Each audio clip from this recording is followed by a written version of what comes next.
Dans un précédent Retro & Magic, nous avons passé en revue les différentes adaptations de Warhammer, le jeu des batailles fantastiques, en jeu vidéo. Mais en 1987, Warhammer allait recevoir un petit frère, Warhammer 40 000, mettant en scène un univers de science-fiction sombre et désespéré, dans lequel l'impérium de l'humanité affronte les menaces extraterrestres et les forces cosmiques du chaos. L'univers Warhammer 40 000, plus encore que son alter ego fantasy, a connu de nombreuses adaptations en jeux vidéo.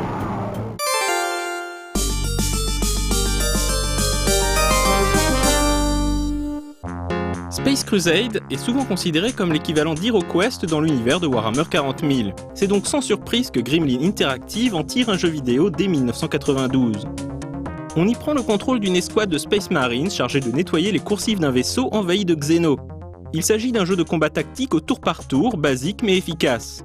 Parmi les points mémorables, notons le changement de perspective lorsque le combat est engagé. La vue du dessus laisse alors la place à une vue en 3D isométrique.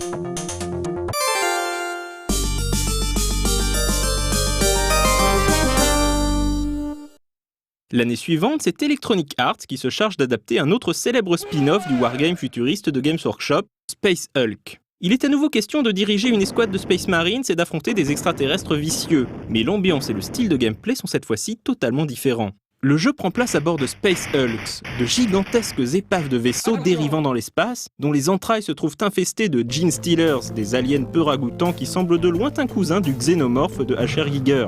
Les Gene Stealers utilisent les Space Hulks pour atteindre de nouvelles planètes à envahir. Lorsqu'un Space Hulk est repéré, les Terminator Space Marines sont envoyés à bord pour un grand nettoyage. Mais les Gene Stealers sont nombreux, rapides et malins. Pour triompher, le joueur devra faire preuve d'une stratégie sans faille. Chaque escouade comporte 5 Space Marines et leurs caméras frontales sont affichées simultanément à l'écran, permettant de voir ce que chaque soldat voit. Le joueur ne peut contrôler qu'un Space Marine à la fois, les autres sont pilotés par l'IA. Les déplacements s'effectuent en case par case, comme dans Dungeon Master. Le jeu se déroule en temps réel, ce qui veut dire que le joueur est sans cesse assailli de vagues de Gene Stealers. Si un Gene Stealer arrive au contact, en général, c'est fini pour le malheureux Space Marine. Il va donc falloir apprendre à déplacer ses troupes de manière à couvrir tous les angles. Heureusement, le joueur peut geler le temps et donner des ordres à l'escouade via un menu tactique. Mais le temps ne reste pas gelé éternellement, et ce répit ne dure que quelques instants. Space Hulk a marqué les esprits pour son ambiance oppressante et stressante. Au moment de sa sortie, c'était l'un des jeux les plus effrayants jamais réalisés. Encore aujourd'hui, voir surgir un Gene Stealer dans le champ de vision d'un marine impuissant fait son petit effet. Embuscade!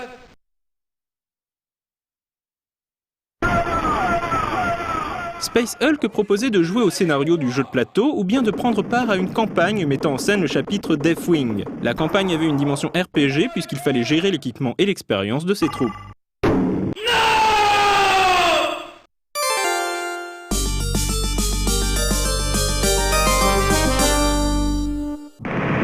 Trois ans plus tard, une suite de Space Hulk voit le jour, mettant cette fois-ci en scène le célèbre chapitre des Blood Angels. Le principe de base n'a pas changé. On retrouve le mélange de FPS, de stratégie et de survival horror. La formule se révèle toujours aussi efficace et prenante. La principale amélioration se situe au niveau des graphismes et des déplacements. Le jeu propose désormais un moteur à la Doom, dans lequel on se déplace librement et plus case par case. Il s'agit encore une fois d'un excellent titre et d'un vrai classique, à condition d'avoir les nerfs solides.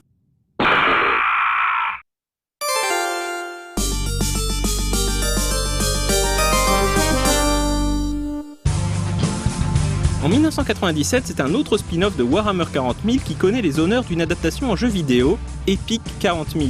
Epic est une déclinaison du jeu proposant des figurines de 6 mm, beaucoup plus petites donc, et permettant donc des batailles à plus grande échelle.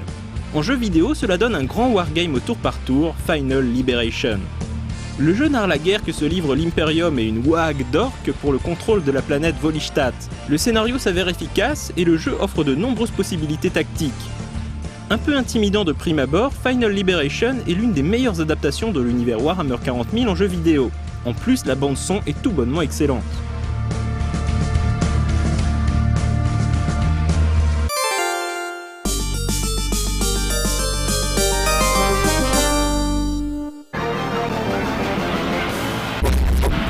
Après les batailles rangées aux milliers de figurants de Final Liberation, Chaos Gate prend le parti opposé. Comme Space Crusade et Space Hulk, le joueur dirige une escouade de Space Marines du chapitre Ultramarine, devant affronter les ennemis de l'Imperium, en l'occurrence les Space Marines du chaos du chapitre des World Bearers.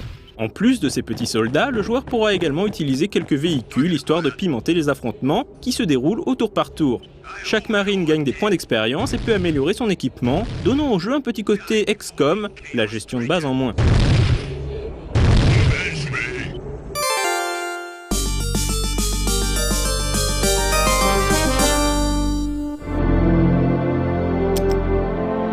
En 1999, SSI propose son troisième jeu Warhammer 40 000 et il s'agit à nouveau d'un gameplay très différent. Rights of War est en effet un bon vieux wargame à hexagone reprenant le gameplay et le moteur de Panzer General 2. La principale originalité du titre est de mettre en scène non pas l'Imperium mais les Eldar, cette ancienne race qui erre à travers le cosmos à bord de vaisseaux mondes.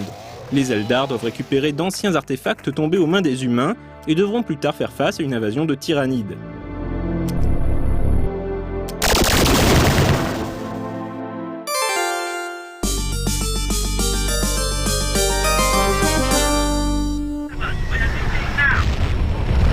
Par la suite, c'est THQ qui récupère les droits pour réaliser des jeux vidéo dans l'univers Warhammer 40 000. Son premier titre basé sur cette franchise sera développé par Kuju Entertainment. Il s'agit de Fire Warrior, un first-person shooter plaçant le joueur dans la peau de Case, un guerrier de la race des Tau, des aliens à la technologie avancée. Comme dans Rights of War, les humains sont donc les ennemis, ayant dévasté une planète Tau et enlevé un de leurs chefs, l'éthéré Kovash. Malgré cette petite touche inattendue, Fire Warrior se révèle un FPS très basique et pas très palpitant.